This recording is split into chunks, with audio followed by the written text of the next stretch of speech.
What's cracking, everybody? XehrFelrose here, bringing you some Pokemon Go Battle League content. Today's video, we're taking a look at some really strong teams in the Ultra League. No, I don't normally do these for the open leagues because y'all have already played them plenty, but I figure if enough people get tired of Sunshine Cup, they're going to come back to the Ultra League this week, and this is a really, really fun league once you kind of get around the whole Steelix versus Steelix counters thing. I get it. Steelix is a pain in the rear end, but we're going to start off with a team that has a lot of play against Steelix and some of its counters, but before I get into the teams, just a couple of things. I got some of this data off of the training analysis page on PvPoke. So if you ever want to get to this page, I've seen some content creators use this page. I use it once in a while if I'm looking for a wild team idea sometimes. You go up to PvPoke, you go to the train tab, go to top performers, and it will load this page in the Great League. You just pick whatever league that you want to use, and you can see there's top performers, right? Greedent, Sandslash, Skeledirge, Scrafty, Gliscor, those are all some strong Pokemon in the Ultra League right now based off of analysis from PvPoke, taking data from the trainers using the Pokemon teams on the simulator, as well as the CPUs themselves. So, and if you scroll down a little bit further, instead of individual Pokemon, you can also see team ideas. So this is where some people get their team ideas from. One of the top, couple of teams here are on this video, so stay tuned. We'll talk about them. But also, Go Battle Weekend is going to be this weekend. All three leagues are going to be available. Great time to get some coaching. Get in right now. Get yourself booked before my schedule fills up. It's going to come down on the bottom here in just a moment. Also in the description, 15% off your first session with me through Medify with that coupon code. And now let's get into the teams here, shall we? So the first thing we're going to have up here is Gliscor, Registeel, and I have Jellicent in this here, but Topofini works also. I hit Legend with this team a couple seasons ago with Topofini in the back. Very strong team. Whole team has a lot of play against Steelix and some of its counters as well, depending on how you line them up. Jellicent and Topofini are a bit interchangeable here. I think it really just depends on what you prefer. If you want to try and get around all the Greninjas and the Mandabuzzes and things like that, then you probably want to go Topofini and Charizard obviously as well. The Gliscor does not have a great time against Charizard, but if you're seeing a lot more things like Walreins, maybe some Deoxys, then wouldn't be a bad idea to go with Jellicent. But Topofini was the one that I hit Legend with, but both are very interchangeable anyway. So team works as more of a balanced team, right? If you hit a bad lead, like an ice type, you typically want to go into the less dominating backmon, so like Topofini into Walrein, for example, right? So we core break otherwise very well with Gliscor, and that's what it's very good at doing. Excuse me, you can see that this is very good coverage on the meta. There are a couple of things that can kind of core break it, but for the most part, if you dance around with your energy a bit, the only thing in the entire meta that beats this whole team is Complete Form Zygarde, which nobody has yet. So, very consistent, very strong team here, and you want to play it, like I said, a bit more like a balanced team. Use Gliscor to really put your opponent into the corner, and then finish up the game with two really strong, bulky Pokemon in the back. So let's take a look at the next team here. We're coming up on a Jonkis line here. Shout outs to him. That's currently the top performing team on PvPoke based on that list. And so it's Topofini Double Fire. You're going to have Charizard and Skeledirge here. Yeah, Zionic put out a video the other day with Ho-Oh over Skeledirge. So you can use another fire type if you want on this team. Honestly, most fire types are probably going to be fine here, but the ones that counter Virizion directly are probably going to be your better bet. So check how this team does here against the meta. It's got a C for coverage, but we don't really want to pay too much attention to the letter grades for Go Battle League because there's no such thing as a perfect team. You're not going to be able to cover everything. Even that last team, even though it had an A for coverage, it's because it was more of a balanced team that has one thing that covers a lot. If you're running an ABB team in Go Battle League, you're probably not going to get as much A's and B's for coverage because of the fact two of your Pokemon are essentially covering the same thing. But this team is, again, really strong. Lots of play against Steelix. Everything beats Cobalion, and both of the things in the back kind of just dunk on Virizion. So you like to see it. Topofini, obviously a bit of an issue here for the back line. You're kind of hoping that, you can get health and shield advantage from, safe swapping Charizard, drawing out the Topofini, and then your Topofini takes out their Topofini, and then afterwards you're hoping Skeledirge can sweep, or something of that line, right? Something of that nature. If you want a full demonstration of the team, just go check out Jonkis' channel. I'll try to link it in the description, but you're probably already subscribed to the dude, so just go watch it. there's very few like meta relevant things that beat this whole team. Jellicent and Pidgeot are pretty much the only things, and even then, Pidgeot is obviously, as you know, super sim hero bait dependent kind of thing, so I wouldn't really put my eggs in that basket. And then we start seeing things like Lantern, Heliolisk, Tentacruel, Unova, Sunfist. There's just not a whole lot of meta relevant things that beat this team. You're gonna see them on once in a while, like maybe one of these a day. Outside of Jellicent and Pidgeot, I doubt you see too many of other things. Tentacruel, maybe it's gaining popularity because of Topofini, but team's very strong. I can vouch for it. I can't make it work because I just had bad luck when I used it, but I know it's strong. All 3 Pokemon in this team are very, very, very powerful. So let's jump into the next team here. We're gonna see a bit more of a familiar team, and I'm starting to add these, these substitutions, right? Everyone ends up asking, hey, can I use this instead of this? So I'm trying to add some more variations, some more choices. So the Pidgeot Cobalion core is one of the strongest in the Open Ultra League. Very, very difficult to break it unless you're running like an electric that resists fighting. But you definitely want to go with Pidgeot, some sort of steel, right? But you want to have it be a steel that's anti-steel, right? You have to be able to deal with the ice types. You have to be able to deal with, preferably like electric, like Ampharos. So that's why Steelix is a very strong thing here. Virizion also deals with both of those things nicely. Deals with other steels, other ices, other electrics. So it's also very strong here. But any mixture of the 5 things underneath Pidgeot core with it very well, you would be hard-pressed to have a bad match with this team unless you just get directly, like, full-blown hard countered, which can happen. It can definitely happen. But this core of Pidgeot and Cobalion and Virizion, one of the strongest in the Open Ultra League, and you can see there's a lot of coverage on the meta.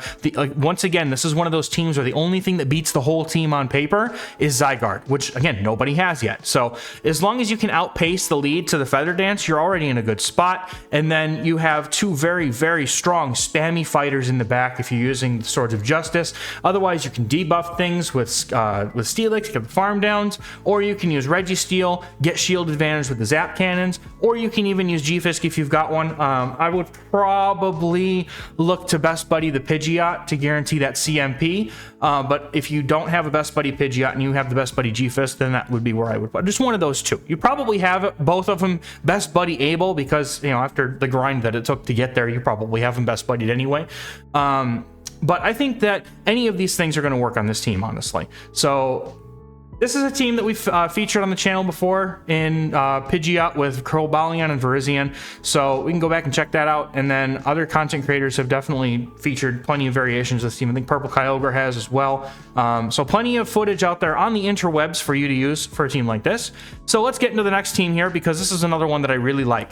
All right, we're going to have Sandslash with a Giratina, Clefable, and or Golisopod in the back. I ran this team to Legend last season, so I can vouch that it's very strong. It's still very strong. Alolan Sandslash is a very good core breaker, puts a lot of things in an awkward spot because of its coverage being perfect into everything that's not Golisopod. And honestly, even fighters, right? The energy still hits them. You just have to, you don't stay in against the fighters. But you have 2 very strong answers to fighter in the back. So you're going to have that Giratina with Dragon Breath typically. You can run it with Shadow Claw. I think it just kind of depends on your preference, but I would probably go for Dragon Breath just because it's just more oppressive in those matchups, like against Scrafty and Obstagoon. You can just Dragon Breath right through that stuff. And then in the back, it's really going to be your preference. When I ran it to Legend last season, we had Clefable. But Golisopod, now having that updated Aerial Ace and X-Scissor, I think that it probably sits as one of the best safe swaps in the Ultra League. So I would certainly not be, too offended, of course, if you decided to ditch the Clefable in favor of Golisopod. Also makes it very strong of a team in the back against Swampert, which is definitely one thing that the Clefable version really struggles with. So let's see how this team does against the meta. D for coverage. Again, we're not worried about that. We're not worried about the letter grades because we all know in our heart of hearts that Steelix is not a counter to Alolan Sandslash. And it's not really a counter to Registeel is not really a counter to it either. In 2 shields, you can easily beat that matchup.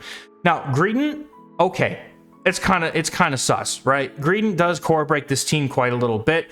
Hopefully we don't see a whole ton of them because people are still running things like Virizion, Steelix, and things that kind of dunk on Greedent, but you might see one once in a while. Topofini up multiple shields, Golisopod can absolutely rip through it with multiple shields. You got to keep the Tino away from it if you're running Dragon Breath, though. But Alolan Sandslash also able to deal with it. So if you see it in the lead, usually a good place to try and get rid of it so you don't have to deal with it later in the game.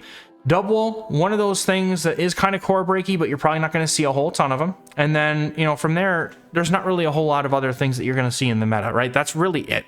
You know, Registeel, Steelix, Regirock, Double, Greed, like Double and Greed, like the normal types, like Double and Greed, and I think are probably the more of a threat because even up shields, those things can still hurt. You typically do want to run Shadow Claw on your Alolan Sandslash, but if you do see a lot of these Pokemon that are like dark and normal typing and they're kind of giving you, you know, pain in the butt, you certainly could go for Powder Snow. You just kind of lose the better matchup against Registeel. So you just kind of, and Topofini as well. So you kind of take those with a grain of whatever you're feeling that day.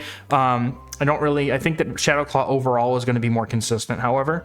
So it's still a strong team, let's be honest. If this team can get multiple people to Legend, including myself and a few of my Patreon members and other people on YouTube who used the team to hit Legend before I did, trust me, it's strong. Even in this new meta, it's still a very strong team. So let's take a look at the last team on my list here for today, and that is going to be one of my favorites in this new season, and it's actually a long-time favorite. If you've been following my channel for any length of time here, you do know that I am an absolute nut job for Deoxys in the Ultra League, and I think it core breaks things very well. Now, there's different ways you can run this team. So as you see, I've got a few different variations, right? The version that we used to run was Deoxys, Obstagoon, Drapion, the Shadow Drapion.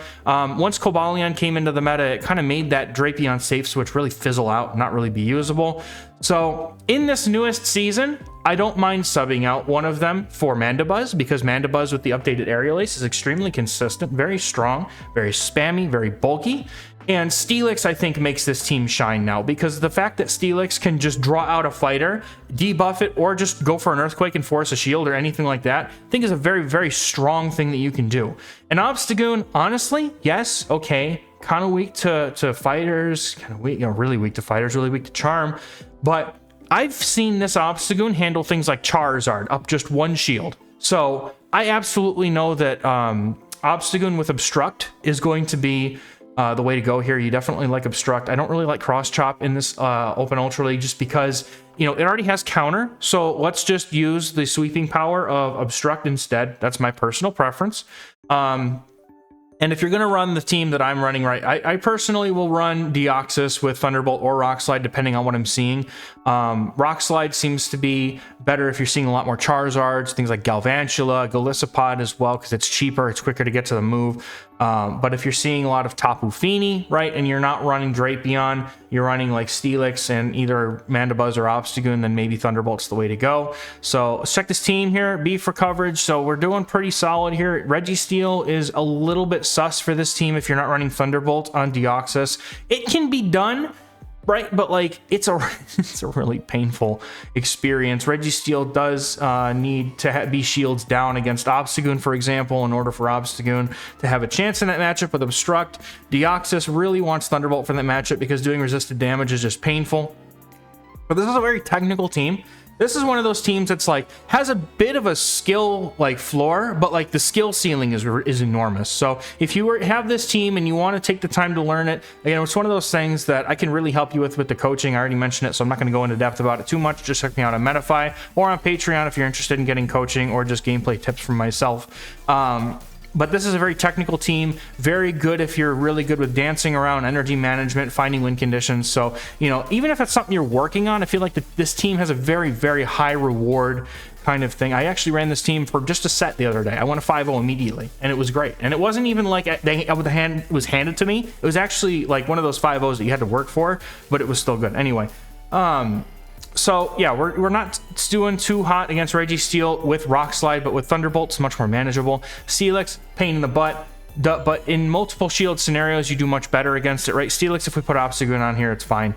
And then things like Topofini, you have to really just kind of try to deal with dancing around it, especially if it gets in the lead, you're fine. Like Deoxys can handle it, and then you can just come in with something and farm down, right? But other than that, though, I mean, the amount of things in the meta, right? Registeel and Topofini are really the top threats for this team, and everything else is kind of manageable. So, guys, that's going to do it for me for this video. Thank you so much for checking this video out. By the way, leave a like, leave a comment, subscribe to the channel if you like the content, want to hit more. We'll catch you in the next video, everybody. Thank you so much. Bye-bye.